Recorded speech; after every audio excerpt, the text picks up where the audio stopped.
In an unprecedented move never before seen in history, the Department of Defense has publicly released 35 minutes of UAP footage to the general public to look at and dissect in an effort to be more transparent. Let's talk about it. Hi, I'm Kisario Okora with Southeast Bigfoot Research Organization, and tonight we're looking up at the sky. How you doing, fellas? Doing good. Doing good. Well, I was pretty shocked this morning when Jasper told me, hey, there's footage of a UFO with a, I'll keep the listeners waiting just a little bit for the discussion. But I was pretty shocked when he told me about the contents of it. I was like, what? I need to see this, right away. I was talking to my girlfriend and another gal pal of ours at the time, and I was like, what? I had to look up from, Super Robot Wars and be like, huh? I know. I walked into work today, and my buddy was like, hey, did you hear about the new UFO stuff that dropped yesterday? I'm like, no, dude, I'm a Bigfoot guy. And he goes, well, you're about to have to dip into the pool because this was weird. I'm like, okay. So he was showing it to me. And like Kaz was saying, this is I suppose it's an effort with the current administration to do more UAP disclosure, which I'm always down with. Don't really care about the behind the scenes reasons why. All I care about is that they're actually releasing shit about UFOs, right? Yeah, I have theories about why, but that's not what we're here to talk about today. And we try our best to sidestep political discourse on here. Not to say that... Unless it's conservation motivated. Yeah, we usually, if we do talk about political stuff, it's mainly about ecological conservation. Which should not be political, but it is. Rolling my, I can't, this is an audio show, so, rolls my eyes. Right. So what do we have, Kaz? Bring us up to speed, because you're actually our resident UFO guy. Okay, so for those who have not been paying attention to UFO news, or as they are now officially classified by the government, UAPs, which is unidentified aerial phenomena, over the course of the past 5 or 6 years, the discussion has moved towards coming forward and being transparent. Part of the reason this has happened is because there's been a movement from a lot of veterans and people who work in the government for disclosure, because they have had experiences that they reported on, and then they were basically punished for being open about what they saw. Some people saw the motions. Some people had their lives threatened. There have been about 2 or 3 congressional hearings about it at this point. We know a couple of things now, mainly that the government is aware of UAPs or UFOs, whichever term you want to use, that they do in fact possess what they refer to as a legacy aircraft, that there are people who have worked on it and have been injured or harmed by working on it in some way. And again, this was all said under congressional testimony. This is not conspiratorial stuff. This is as real as it gets, which is what's so alarming about it. Yes, and can I add really quick that there's a person that has been vindicated quite a bit over the last 30 years, and his name's Bob Lazar. Because more and more stuff that's come out about this has backed up what he's been saying for decades. Yes. That there is a white-collar conspiracy of some sort inside the government to keep this information out of the hands of people. And I don't just mean from the general public. Even, top-ranking government officials who have, congressional privilege and, oversight are having these materials kept out of their hands when they have the clearance to look at this kind of stuff for the sake of their investigation. And so there is some body of people in the government that are trying to have been trying to oppress this, and well, the tide is turning against them. Now look, I'm not going to sit here and say it's a shadow organization that controls everything or anything like that, but there is some weird stuff that's been happening. I don't know if you guys have heard, but there's been a lot of astronomists and rocket engineers and stuff who have been turning up missing or dead in really suspicious circumstances. I've actually heard in the last couple of days they've been really starting to connect it to the UAP phenomenon, because a lot of these people were working around the same areas that Bob Lazar was working at, and other facilities tied to the programs. And I try my best not to put the tinfoil on, but it's really weird. And that brings us to today. We have 35 minutes of UAP footage. Now, I'm going to be upfront here and say it's not the best quality. A lot of this is from gimbals on fighter jets, drones, satellite imaging, ground radar, stuff like that. And then it's exchanged hands a couple of times, and as it has been transferred and put into different formats, there has been some quality degrading. So some of them you can barely make out what's in it, others are clear as day. And apparently, this is only the first of several drops that they're going to be doing every week.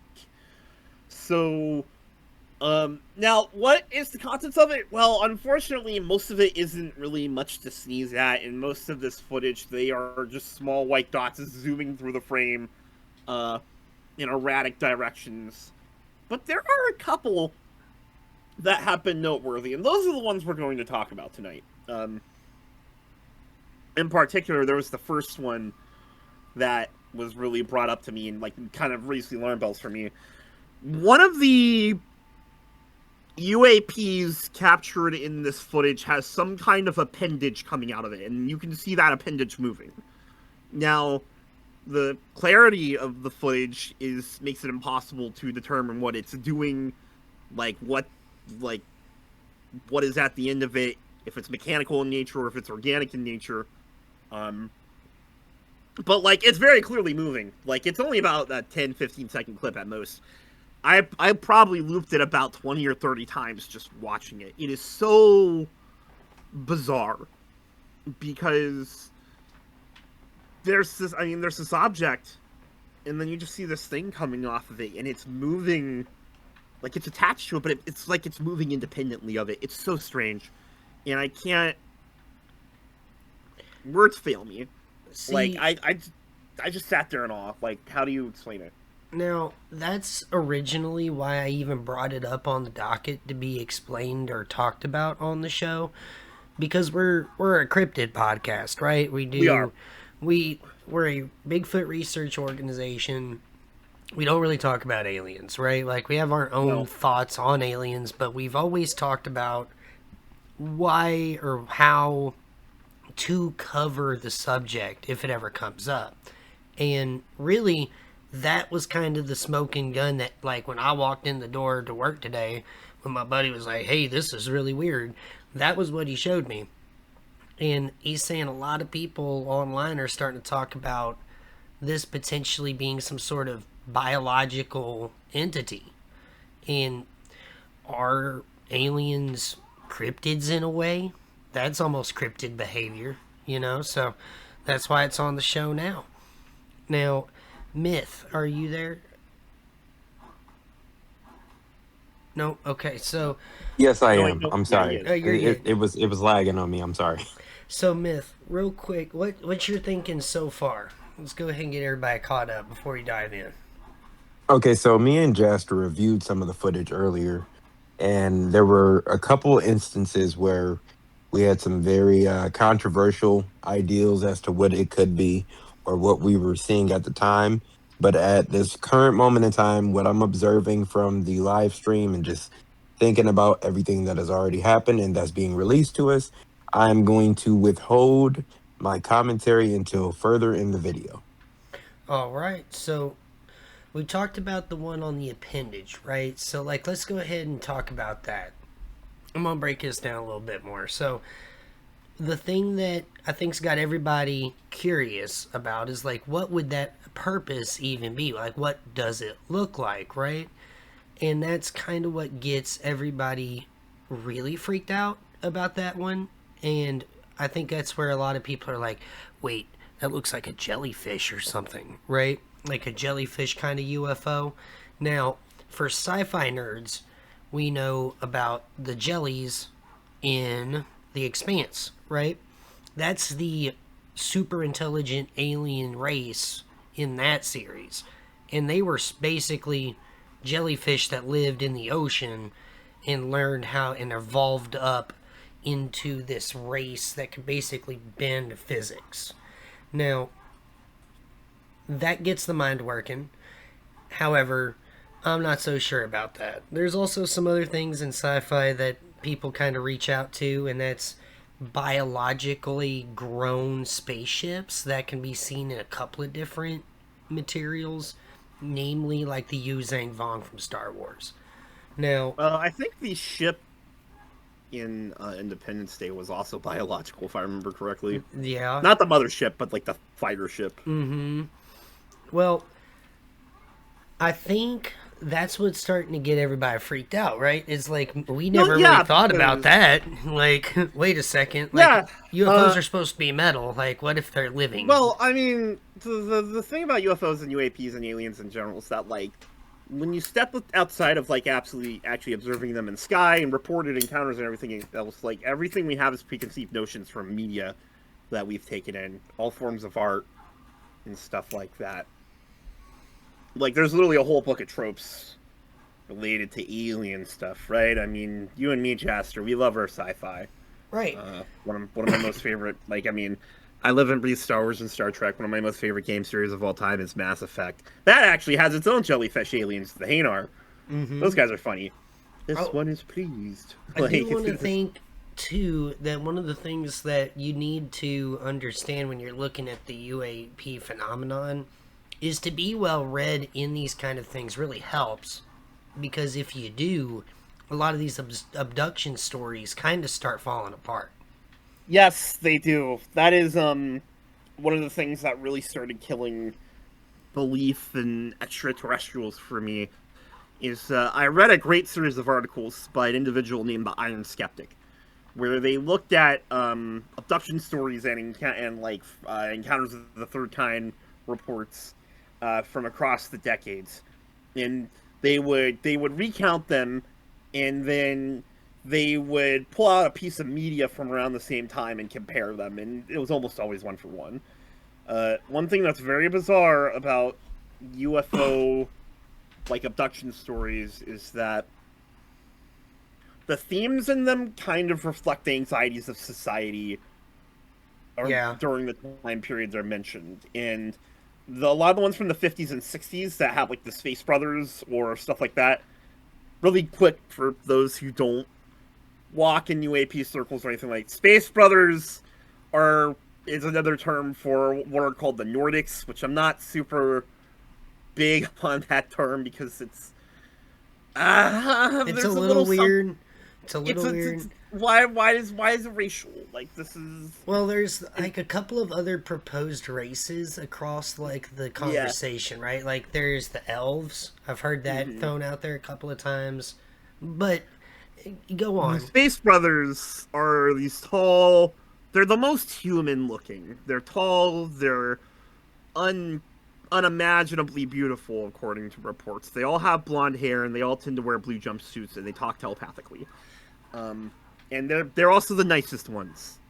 Unlike the cold, unfeeling greys, or, God forbid, reptoids, or the bugs. The bugs have been popping. Listen, man. See, that's the problem with talking about UAPs. The longer you talk about it, the crazier you sound, and that's why I try so hard to stick to, like, what's been talked about in places where, like... Okay, look, I don't want to come off as if I'm credibility stacking, but, like, we do need something to tether us to the ground lest we get carried away into the stratosphere. Right. So anyways... Because we're going to get there eventually, because one of these UFOs is way too nuts to not be in the stratosphere. So circling back around, the Space Brothers, every report that involves them has them warning people of incoming nuclear disaster. And they're not the only aliens that would do this around this time period. In, well, the 50s and the 60s, that was the time period of the Red Scare. And, you know, the real genesis of the Cold War and stuff like that. And these themes are prevalent in abduction stories all the way up through the 80s until all of a sudden, after the fall of the Soviet Union, that's when you begin to see the more well, okay, now to be fair, the Greys had existed reports, obviously the famous Betty and Barney Hill report, those were Greys. Communion, have you ever read that book, Jaster? I have not. A really famous abduction story. Got adapted into a movie starring Christopher Walken, of all people. Really? Yes, it did. Now, Ingrid Cole came from this time frame, right? Time period? Yes, that was that was also the 1960s, yes. And that's very similar. Like, his message was and also Ingrid Cole similar. is also very much in the Space Brothers kind of type. And then after the Soviet Union falls, there's this kind of sudden shift into the aliens being cold and unfeeling observers that cruelly experiment on the people they take and stuff like that. And that kind of begins to reflect the war on terror and increased government power and stuff like that. And it really kind of made me think and go, wow, this is kind of a load of bull. Now, statistically and from a mathematical angle, I still believe in extraterrestrial life. The universe is far too big for us to be the only, like, intelligent species out there. They might be on the other side of the galaxy, or hell, in another galaxy for all we know. But, like, I think it's, I don't know. I just can't fathom that we're the only, there's somebody, I gotta look at I gotta get the clip. I'll throw it up here. But I think it's a congresswoman who went on record and was talking about, like, you know, what she could say about what she had seen. What she had seen in these meetings. And it came across as almost interdimensional. Like, that word gets thrown around a lot. What kind of evidence have you seen? I have seen photos. I have seen... What have you seen photos of? So I was in a skiff, and I can't discuss all that was in a skiff, but what I can tell you is based on the photos that I've seen, I'm very confident that there's things out there that have not been created by mankind. But I was actually able to ask some of the witnesses, you know, what are these things? And they keep saying interdimensional. In modern times, where it's like... I don't like that word. See, but hear me out. If this was 10 years ago, I would agree with you, because our understanding of quantum physics and quantum mechanics are a lot different today. Where the understanding of almost transdimensional travel seems more likely in the event of seeing another sentient race than interstellar travel. Yeah. Because the amount of energy required to achieve FTL is something that we can't fathom. No. Now, our current technology, in order to achieve it, we would need almost all of the energy that we currently can measure in the universe. And that's rough, right? So something else would have to be done. Not to mention, there is also the logistical problem of FTL travel still technically, like, you know... Time still passes. Time still passes, yeah. So really, you would want actually trans-dimensional travel so you could fold space around you and then end up on the other side of that space. So... See, exactly. This is... That actually really...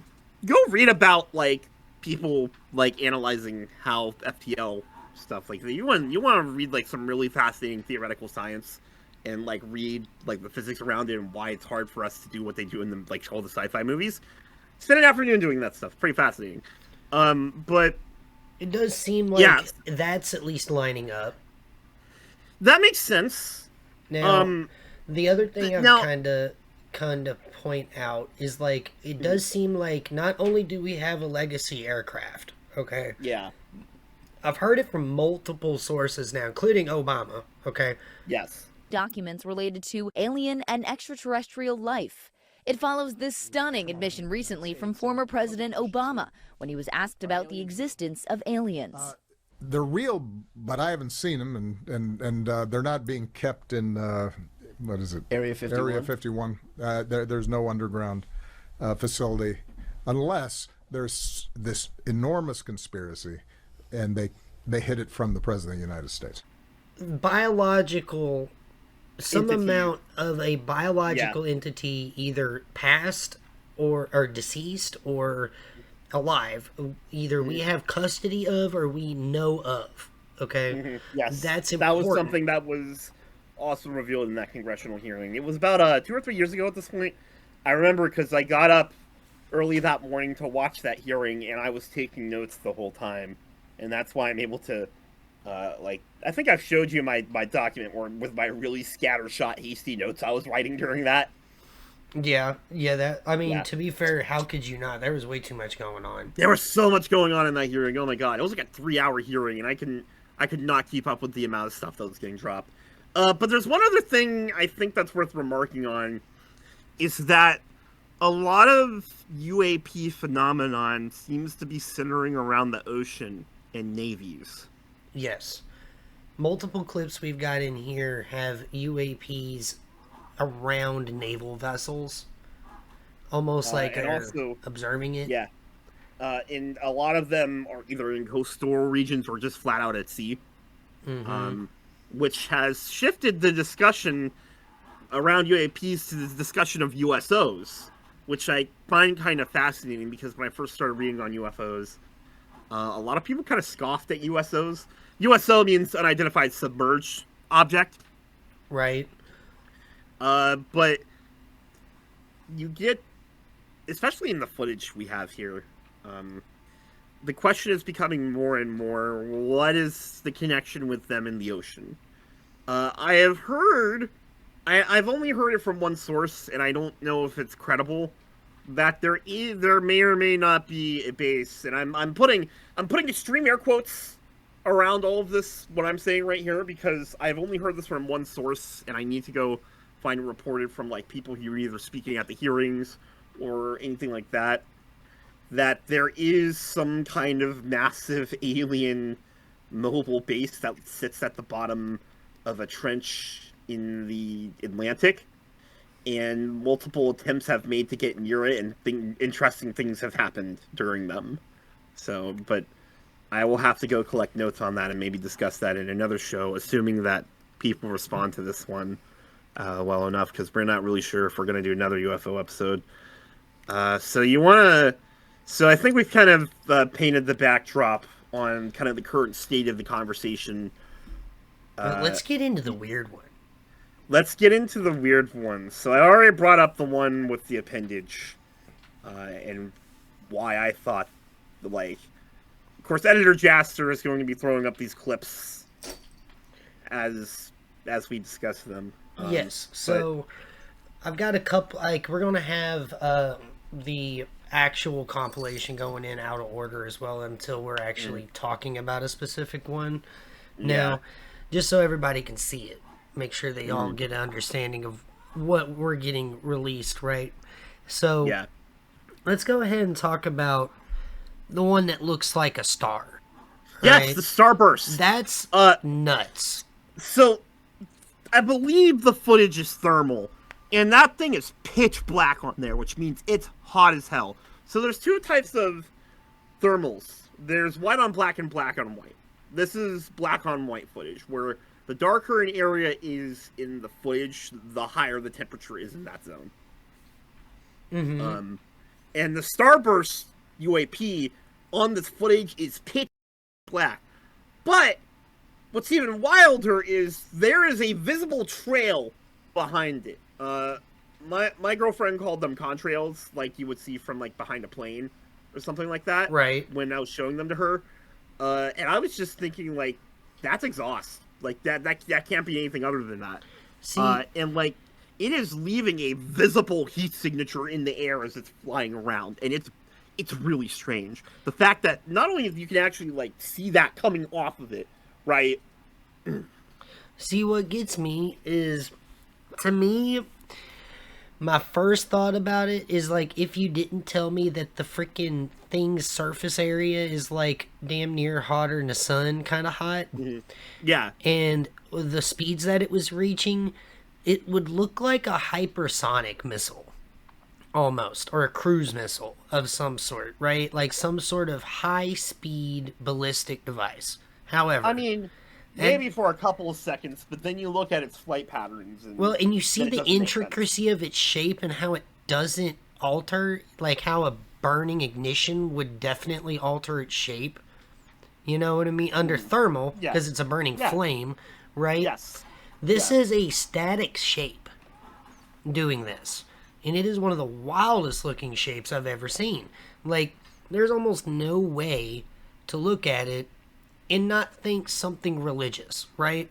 Like, right. It's hard not to look at that and be like, well, I mean, shit, them angel depictions in the Bible be kind of not looking that crazy anymore, you know? Yeah. Or, like, anything like that. It's all I know a lot of people like to bring up the thing that Ezekiel saw. Exactly. That's exactly it. We'll put the text up here, see what Ezekiel saw, right? It's a Bible passage that gets passed around quite a bit in UFO circles, and it's not the first time the exact dimensions of something are described in the Bible. That's something that happens quite a bit in the Bible, especially when God is commanding someone to build something or anything like that. But it's very strange, because unlike all the other ones, it's something that's being observed. Now, it's worth noting, the disclaimer is that this happens in a dream that Ezekiel has. So it's entirely possible the whole thing is symbolic, which wouldn't be too out of the question, because a lot of stuff in the Bible is symbolic. Like, for instance, the Apostle Paul's letters to the various churches he was writing, those are steeped very deeply in allegory. Revelations is nothing but allegory.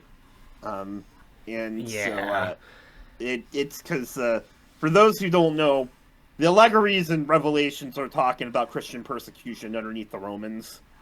Now, I do want to say as well that, like, it's not uncommon for this to be interpreted as, like, spiritual in shape in multiple cultures. It's not even just, like, Judeo-Christian. No, it's, you could probably look at that and see that it's some amount of an eye in multiple different religions, in multiple different cultures. Now, one other thing that I found really interesting is that is a general shape of, remember in the in those paintings that they have on top of the churches, and one of them, I think it's like the Last Judgment, has a freaking starburst UFO with a person in it. It's pretty much the same shape. Yeah. Like, or at the very least, like, close enough to where I could see it being a painting, you know what I mean? Yeah. That's interesting. I think this is the point where I think Myth wants to probably talk about it, if this is lining up with how we were talking earlier in the show. Now, I don't want to lean too far into the religious category, because that'd be a conflict of interest for me. But what I will do is say this.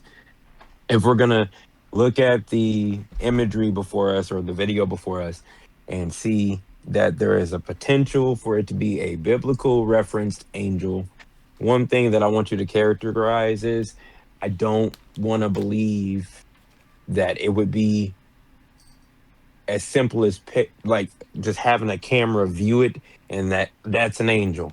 It's not supposed to be that clear cut. Anything that's supposed to be of the religious category is supposed to be so bright that we cannot fully observe it. So I'll lean more into the atmosphere of, it could be anything that is extraterrestrial. It could be, I don't want to introduce any left-wing facility or like theories or anything, but like, I'm a firm believer in, if all of this is real and Bigfoot is real and all the other things we believe are real, why wouldn't time travel be real? Why wouldn't space exploration be real from different cultures and creatures of different timelines? Anything is possible. So I'm going to close my statement by saying this. Keep an open mind. Do a lot of research on your own, because we can tell you these things, but you need to be knowledgeable about what it is we're referring to in order for you to fully understand them. And I'm not going to say that you're not, but always do your own research and come to your own conclusion. Don't hang on our every word. We don't know everything. We're giving you the best answer we can give you with the information that is in front of us, and coming to our own conclusions. So the biggest thing for me is, if you hear me talk to you guys and I make a statement, I want you to understand You do your own research. And if I'm wrong, please call me out and say, hey, that's not correct. Because then I can learn something from it and add that to what I know. And that'll help me become better at my job. So you guys continue to do what you do. But that's all I'm going to say on this topic, because I feel like if I take it in a different direction, I could get us in some dangerous waters here, you know? Yeah. No, Yeah. Let's hold that back for the Nephilim episode. That's inevitably coming. Right? God, I don't want to talk about it. You know, we gotta. No. Well, at this No, point, I if don't- we're I talking hate about that UFOs, like, I don't even think it No. necessarily needs to be that Bigfoot adjacent, honestly. I just don't like discussing Nephilim in general because, well, first of all, just the word immediately evokes woo. Right. And it also doesn't help that all the biblical texts that are mentioned in are apocryphal. Right. Now, to rein it in a little bit, what we've got here is government confirmation of a lot of things that people have been seeing for hundreds of years, thousands of years. Weird phenomenon in the sky. Weird phenomenon in the sea. All kinds of weird stuff happening across the world, right? And even though we're a Bigfoot research organization, this was a little too much for us to not kind of talk about. And maybe there are a subspecies of alien that utilizes biological spaceships. Who knows? Maybe, potentially, what some people are thinking, there might be some amount of like a photo or a light feeding entity that is living up in the atmosphere that we've only now been able to witness. That's possible. There's all kinds of things out there. And like what Kaz was saying, the government's planning on releasing more of these things every week. So we're going to continue to keep an eye on it. And if there's anything crazy, we're going to continue to cover this story. But I think that's what we got for tonight. We appreciate you guys. Thank you guys for coming on by. My name's Jaster with the Southeast Bigfoot Research Organization, and we hope y'all have a wonderful night. Bye-bye. Bye-bye.